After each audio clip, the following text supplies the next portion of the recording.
ఉపవాస ప్రార్థనలు చేసేటప్పుడు కూడా నువ్వు ఉపవాస ప్రార్థన చేస్తున్నట్టు నర్ర మాత్రలు తెలియకూడదు. ఆమేన్, ఆమేన్. నీ ఉపవాస ప్రార్థనలో ఉన్నా, నేను అటు నుంచి ఏం తినలా, 2 ఇడ్లీలు తిన్నానులే, ఒక గ్యాస్ పాలు తాగానులే అని అనకూడదు.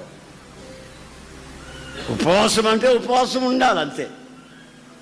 ఇడ్లీలు తిని గ్యాస్ పాలు తాగి చక్కెరకెళ్ళి పండ్లు 3-4 తింటే అది ఉపవాస ప్రార్థన? పాయాసం గాయించుకో, జీడిపప్పు వేసి దాచేసి పెద్ద కప్పు తాగు.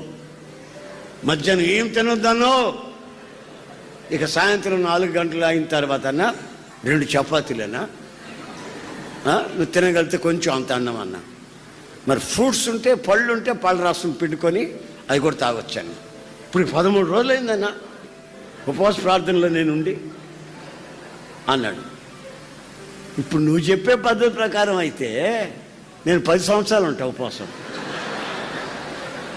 ఇక అన్నంలో ఏముందండి? పళ్ళ రసాల్లో పాల్లో ఉన్నంత అన్నంలో ఉందా? ఈ జాలవా తింటే, చపాతీలు తింటే చాలవా? అన్నం తింటాను, జీడిపప్పు చాలదు, ఇంకేం కావాలండి? అంటే అటు చేయకూడదు. ఉపవాసం అంటే నువ్వు పాస్టరే కదా, నీకు తెలియదా అన్న? ఎవరు చెప్పలేదన్నా?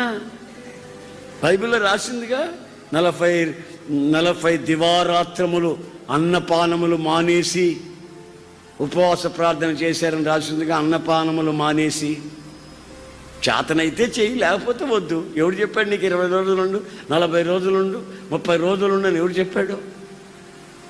ఉపవాస ప్రార్థన చేస్తే భయంకరమైనటువంటి మొండి దయ్యాలు కూడా, ఇల్లుని కుటుంబాన్ని అల్లకల్లోలం చేస్తున్న మొండి దయ్యాలు కూడా వెంటనే క్షణాల్లో ఆ ఇంట్లో లేకుండా పారిపోతాయి. ఉపవాస ప్రార్థనలో ఉన్న ఘనత యేసు ప్రభు చెప్తున్నాడు. అయ్యా, మేము చేస్తే ప్రార్థన పోలేదే వాడికి, మీరు చేస్తే పోయింది ఏమిటి అని అడిగితే, ఇట్లాంటి దయ్యాలు పోవాలంటే ఉపవాస ప్రార్థన చేయాలి అన్నాడు. కొందరు పిల్లలు ఉంటారు ఇళ్లలో, మొండి దయ్యాలు, భయంకరమైన మొండి దయ్యాలు. మూతి పగలగొట్టినా, నోట్లోంచి రక్తం వచ్చినా అడిగిందానికి సమాధానం చెప్పరు. గోవ బట్టి కొడితే, గోడ తగిలితే 2 చెవుల రక్తం వచ్చినా అడిగిందానికి సమాధానం చెప్పరు.